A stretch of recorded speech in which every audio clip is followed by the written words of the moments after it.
Hello and welcome to today's presentation by SLANT Sustainable Technologies. And we're going to start with a quick video. Does this look familiar to any of you? Do you see the problem here? Maybe you pop out for some milk and you end up with half the shop? Or how about this? Parking spaces taken up everywhere, everything's full, you can't get the car in, maybe the kids are screaming. Well, we've got a solution for you. Let's have a look at the numbers. What do the numbers say? Is this a problem? Getting your stuff to and from the shops and overcrowding? Well, as we can see, Bristol is far more congested than it ever used to be. The number of households who own two cars has increased from 8% to 36% in the last 50 years, and at the same time, the number of households which don't own a single car has decreased from 48% down to 21%. Furthermore, on top of this, 61% of all car trips are less than 5 miles, making a lot of them, frankly, unnecessary. Just here in Bristol, one of the goals for the Bristol Council is to reduce car traffic by 40% to achieve the goals of net carbon zero by 2030. If we look at what trips are for, 22% of all car trips are for shopping. And because this is a very specific job to be done, this makes it the ideal place to cut down on car journeys, as we can focus on this particular job and offer a sustainable transport alternative. So that highlights the problem, but who is this affecting? This affects anyone that does a shop which involves carrying a lot of groceries, like couples, families with small children, or just large families. These stakeholders must go to the supermarket, buy heaps of necessary groceries, load up multiple bags, and now face the challenge of getting these bags home. So what are their options?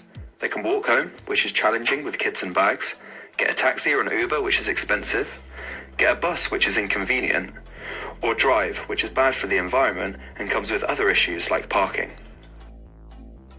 So is this a problem worth solving? Well, we have a gap in the market highlighted by the quote from our primary research, "If only I could put the kids and my shopping bags on a Voy." There is external change with the introduction of a CAZ in Bristol, as well as an increase in funding for walking and cycling in the UK. We've had insights highlighting the need for a solution, such as an interviewee stating that their car has been eating away at their income. And finally, we have a problem to solve, highlighted by the quote from our primary research, "How else do I take my shopping back home?" There are many current alternatives to driving a car through the city, such as bikes, scooters, as well as their electrified counterparts, but these lack load carrying capability.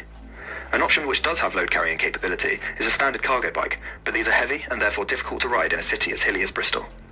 From this series of deductions, it seems like the e-cargo bike was the best solution, but is it?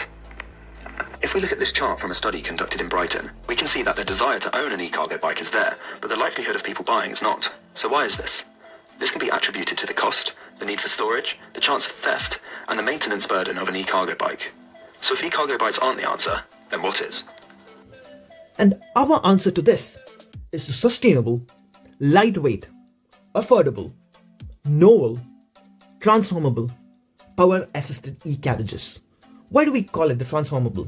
Because you can walk with it, you can connect it to an e-scooter, and also connect it to your normal bike or an e-bike. Our team consists of Sam, Louis, Artemis, Nigel, and Tarun. So let me walk you through the journey. So when you're at the supermarket, you tend to buy a lot, much more than you had expected. And before you know, your cart is full. The only question that you ask is, how do I take it back home? SLANT Sustainable Technology is here for your rescue. So we have our e-carriages in front of the supermarket. So after your shopping, you go in front of it, tap your card, and there it is. It's unlocked. You don't need a special account or a login ID. You can connect the e-carriage to your bike, e-bike, or connect it to a Voy and ride it off. If safety is a concern, you can also walk with it, thanks to the powered motor in the e-carriage that you feel weightlessness.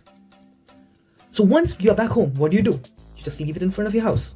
Because once we get a notification, we send a notification to your neighborhood, and anyone who's willing to freelance with SLANT, they are the SLANT representatives. They get their own card with which they tap in, and they ride it back to the supermarket so that they can leave it for the next customer to use. So do people want this? From our primary research, we understand that 73% of people want a solution to this, and they would be willing to take it if it's cheaper than Uber and delivery charges. And 40% of the audience preferred this solution over any e-cargo bikes. So we know from our research why people use cars for their grocery shopping, because there's good ability to carry loads, people feel safe in their cars, they're easily accessible assuming you can park them near your house, and good protection over the weather. Our solution, the powered e-Carriage, aims to retain those solutions, but also address many of the downsides of car use in terms of congestion charging, difficulties of parking, unpredictable journey times due to traffic, and sustainability and the hidden costs of car journeys.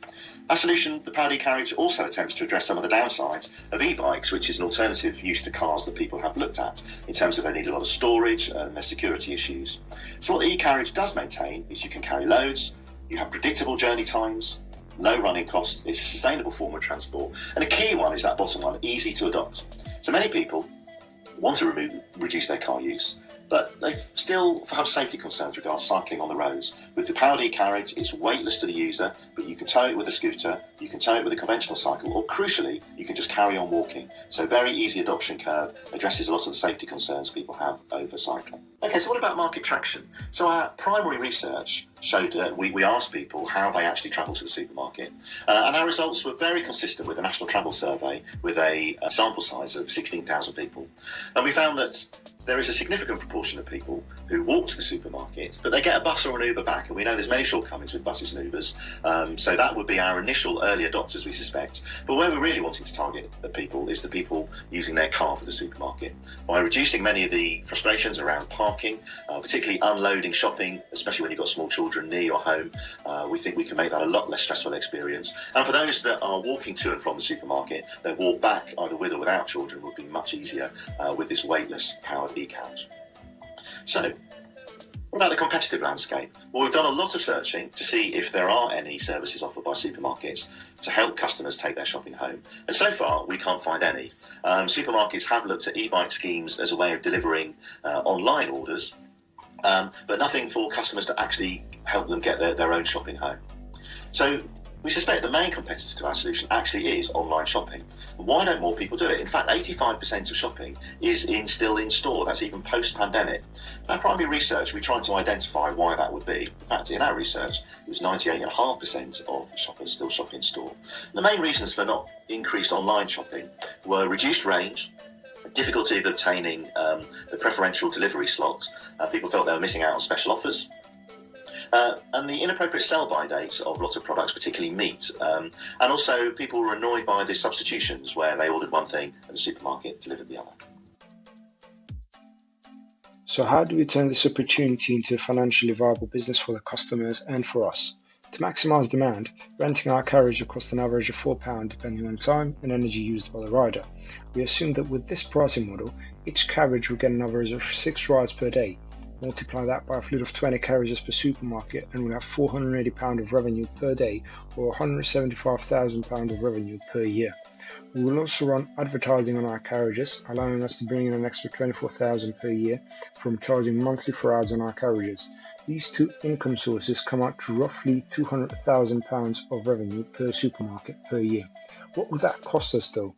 As you can see from our cost table, our main costs are the design and development costs for the carriage, the supermarket fees for storage and energy, and the wages of employees or freelancers that would collect the carriages from homes around the supermarket.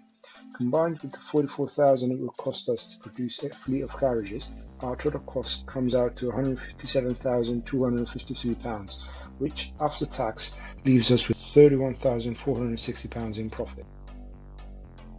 £44,000 is the cost to make a fleet of 20 carriages, but what if we need money for an 18-month runway? Where would that money come from?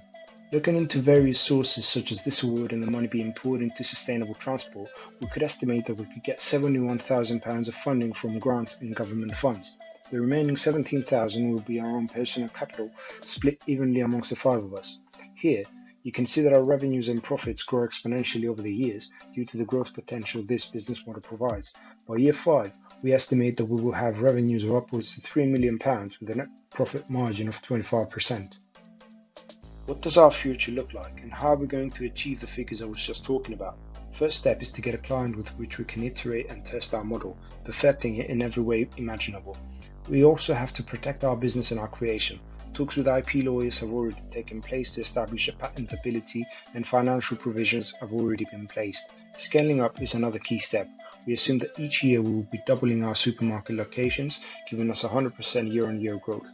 Moving out of Bristol into big cities in the UK and eventually Europe is a long-term objective of ours and a very big step for solving systemic problems and driving sustainable behaviour change. On behalf of SLANT Sustainable Technologies, we'd like to thank you for the opportunity given to us to compete and the consideration.